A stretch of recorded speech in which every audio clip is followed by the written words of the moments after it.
Hello YouTube, Kodandi here. My guru had this really interesting satsang a few days back, and I don't think it's up on his channel yet. I don't know if they're going to post it on the channel. I don't know how these things are decided. But during this satsang, he was talking about centering your gender identity on your consciousness instead of your body. And he spent the whole satsang talking about this. It really hit me in a very interesting way because in my mind, in my experience, how I processed this information that he was giving, I processed it as being about queer identities, probably because I have a queer identity.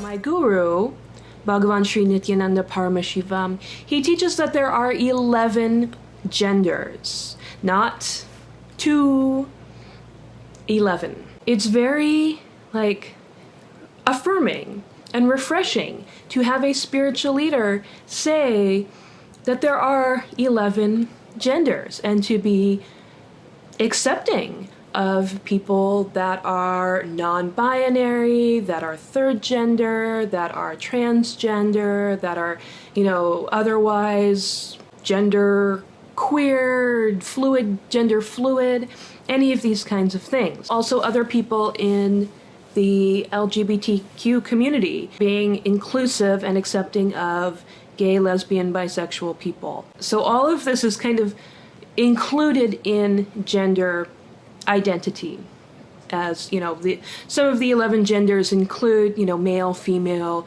gay, lesbian, bisexual, transgender, like that. Centering your gender identity on your consciousness and not your body. And immediately this speaks to me as a queer identified person as being very relevant. Because for so many people who have, any type of LGBTQ and other types of gender identities and sexual orientations, that there are a lot of really inappropriate and overly personal questions that people ask about your body and sexual practice. If you're gender non-conforming, non-binary, transgender, or intersex, people will often have really inappropriate and overly personal questions about what does the body look like? Surgeries and transitions and, this sort of really weird and obsessive interest in the physical bodies of people that are intersex, transgender, or otherwise not gender conforming. The same thing, people that are gay, lesbian, bisexual, when these issues come up in American public policy and legal policy, there's this really creepy, really creepy, inappropriate obsession with sexual practice. It's creepy. It's creepy the way people are obsessed with this stuff. I mean, let the gays and the queers and all the people have, their privacy. Let people have, bodily privacy, privacy in their relationships, privacy in their personal life.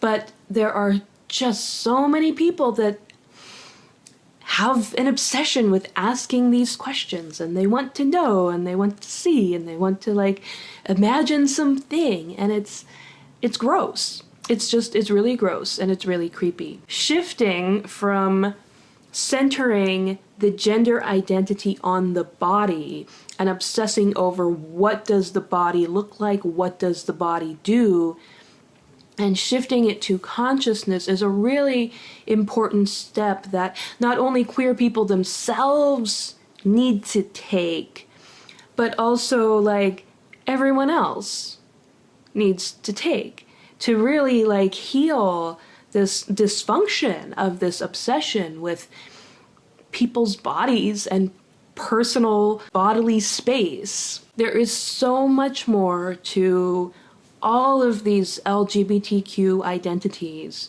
than the body and sexual practices. That there are, whole huge cultures and communities, the way that language is used, history, art, literature, all of these things exist for queer people of all types. And there is so much more to having these types of gender identities than the physical body.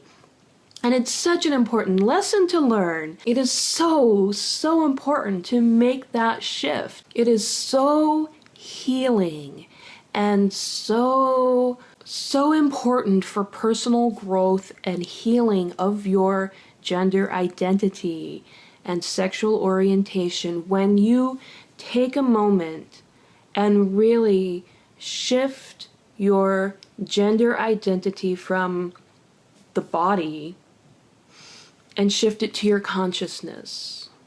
I mean, really, just take a moment and do that. Just start to think. Start to feel it.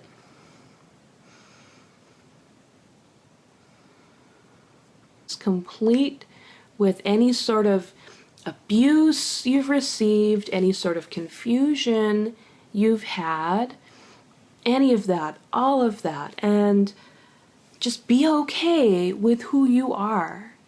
Be okay with who you are, and center your gender identity on your consciousness and see how that feels, and let that healing happen within you.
My guru teaches that in Hinduism there are these 11 identities, and when you look at various other cultures around the world, indigenous cultures, traditional cultures, you'll see that there is absolutely a place in society for people with all sorts of other gender identities. And you'll often even hear many of these cultures have words and names for these other gender identities.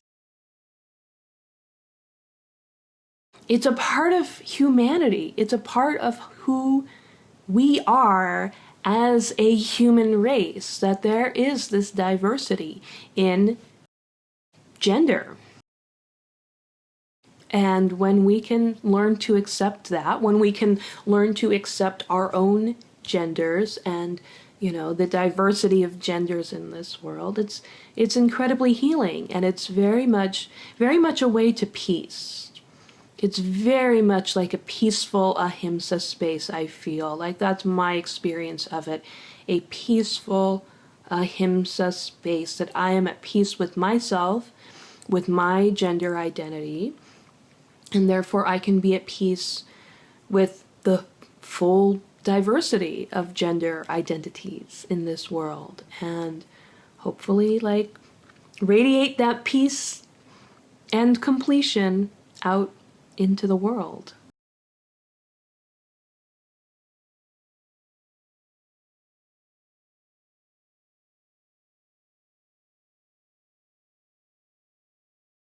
Swamiji did not say anything about queer identities or, you know, anything like that. He didn't use that language. Like, that's all me.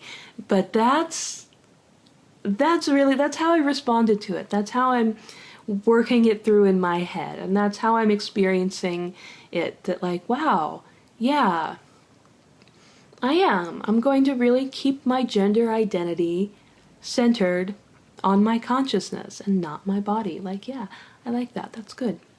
So, okay. Nityanandam.